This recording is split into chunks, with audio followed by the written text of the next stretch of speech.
पंचायती राज के चुनाव कांग्रेस व भाजपा के जिला अध्यक्ष के साथ साथ विधायक तथा सांसद की भी परीक्षा होगी। कौन होगा पास, यह देखना होगा। पंचायती राज चुनाव में सत्ता पक्ष के सामने सीटें बचाने की चुनौती है, वहीं कांग्रेस के लिए वापसी का बड़ा मौका है।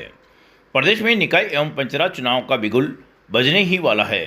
चुनावी सरगर्मियां बढ़ने के साथ ही गांवों के चौपाल से लेकर राजनीतिक गलियारों तक एक ही सवाल चर्चाओं में है, आखिर इस बार चुनावी बाजी किसके हाथ लगेगी। निकाय चुनाव को अलग रखते हुए यदि अजमेर जिले की पंचायती राज चुनाव की बात करें तो इस बार मुकाबला कई मायनों में बेहद दिलचस्प रहने वाला है। भाजपा और कांग्रेस के जिलाध्यक्षों के साथ साथ जिले के सांसद एवं विधायक के लिए भी यह चुनाव किसी परीक्षा से कम नहीं माना जा रहा है। अजमेर की राजनीति में पंचायती राज से जुड़े नेताओं का पुराना अनुभव इस चुनाव को और महत्वपूर्ण बनाता है। भाजपा जिलाध्यक्ष जीतमल प्रजापत वर्ष 2005 से 2010 तक नरवर ग्राम पंचायत के सरपंच रह चुके हैं। वहीं किशनगढ़ के विधायक व कांग्रेस के जिला अध्यक्ष विकास चौधरी का परिवार भी तिलोनिया क्षेत्र में पंचायती राज की राजनीति में सक्रिय रहा है। अजमेर सांसद भागीरथ चौधरी का जुड़ाव भी नरवर पंचायत के मानपुरा गांव से रहा है, जहां उनका परिवार के सदस्य पंचायती राज व्यवस्था में सक्रिय हैं। इसी तरह पुष्कर विधायक एवं जल संसाधन मंत्री सुरेश सिंह रावत का परिवार भी लंबे समय से पंचायती राज की राजनीति में जुड़ा है। केकड़ी विधायक शत्रुघ्न गौतम देवगांव के सरपंच रह चुके हैं, तो मसूदा के विधायक वीरेंद्र कानावत पंचायत समिति मसूदा के प्रधान की जिम्मेदारी संभाल चुके हैं। ऐसे में जिले के कई बड़े नेताओं का सीधा या पारिवारिक जुड़ाव गांव की पंचायत से जुड़ा हुआ रहा। अजमेर जिले की बात करें तो अजमेर जिला परिषद में पिछले कई वर्षों से भाजपा विचारधारा से जुड़े जनप्रतिनिधि का प्रभाव रहा है। वहीं श्रीनगर पंचायत समिति को छोड़कर जिले की अधिकांश पंचायत समितियों में भाजपा के ही प्रधान निर्वाचित हैं।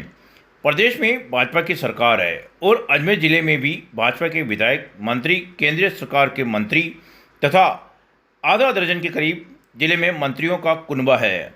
ऐसे में भाजपा के लिए अपना मौजूदा राजनीतिक वर्चस्व को बरकरार रखना पहली बड़ी चुनौती होगी। सत्ता पक्ष के पास संगठन, सरकार और स्थानीय स्तर पर मजबूत राजनीतिक नेटवर्क का लाभ जरूर है, लेकिन स्थानीय चुनावों में परिस्थितियां हमेशा विधानसभा या लोकसभा चुनाव जैसे नहीं होती।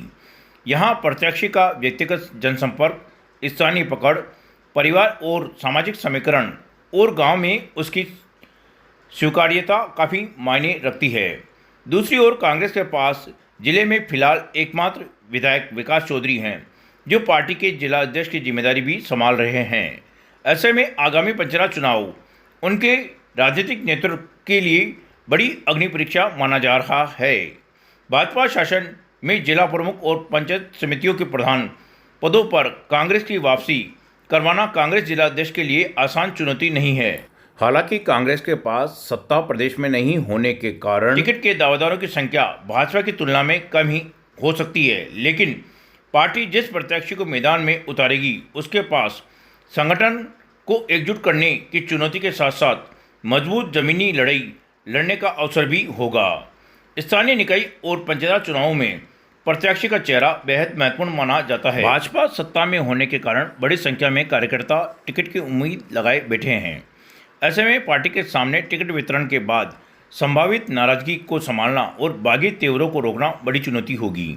कांग्रेस के सामने भी गुटबाजी और स्थानीय समीकरणों के बीच सही प्रत्याशी का चयन करना महत्वपूर्ण रहेगा।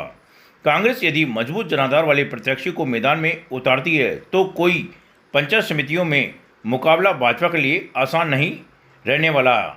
अजमेर जिला परिषद की राजनीति का एक दिलचस्प पहलू यह भी है कि पिछले 21 वर्ष से जिला प्रमुख का पद महिला जनप्रतिनिधि का ही दबदबा रहा। वर्ष 2005 में ओबीसी महिला के लिए सरिता गैना, वर्ष 2010 में सामान्य महिला सीट के लिए सुशील कंवर पराड़ा, वर्ष 2015 में तो कांग्रेस के पास उम्मीदवार ही नहीं था, यहाँ भाजपा की वंदना नोगिया निर्विरोध चुनाव जीती। वर्ष 2020 का चुनाव अजमेर जिला परिषद की राजनीति में सबसे अधिक चर्चा में रहा। भाजपा बहुमत हासिल करने के बावजूद जिला प्रमुख का पद अपने खाते में नहीं ला सकी। कांग्रेस ने चुनावी गणित में बढ़त बनाकर जिला प्रमुख बनाते हुए सफलता हासिल की, लेकिन बाद में जिला प्रमुख सुशील कंवर पराड़ा की राजनीतिक विचारधारा और निष्ठा भाजपा के साथ ही रही। इस तरह कांग्रेस चुनाव जीतकर भी राजनीतिक रूप से इस पद पर अपना प्रभाव कायम नहीं रख सकी। अब देखना होगा कि चुनाव में कौन बाजी मारता है। पंचायत राज चुनाव 2026 में जिला प्रमुख के पद को लेकर राजनीतिक उत्सुकता चरम पर है। जिला प्रमुख पद के आरक्षण की लॉटरी के बाद यह स्पष्ट होगा कि इस बार किस वर्ग से यह जिला प्रमुख बनेगा। आरक्षण के बाद ही दावेदारों के नाम सामने आएंगे। चुनावी गणित भी काफ़ी हद तक इसके बाद देखने को मिलेगी। फिलहाल दोनों प्रमुख दल अपनी अपनी राजनीतिक रोटियों को सेकने में लगे हैं। भाजपा के सामने जहां अपने कब्जे वाली जिला परिषद और पंचायत समितियों को बचाने की चुनौती है, वहीं कांग्रेस के सामने पिछले चुनाव के प्रदर्शन से आगे बढ़कर ग्रामीण क्षेत्र में अपना जनाधार मजबूत करने और जिला परिषद को वापस कांग्रेस के पक्ष में करने के लिए मेहनत करनी होगी। स्थानीय चुनावों में सत्ता का प्रभाव जरूर रहता है, लेकिन अंतिम फैसला गांव का मतदाता करता है।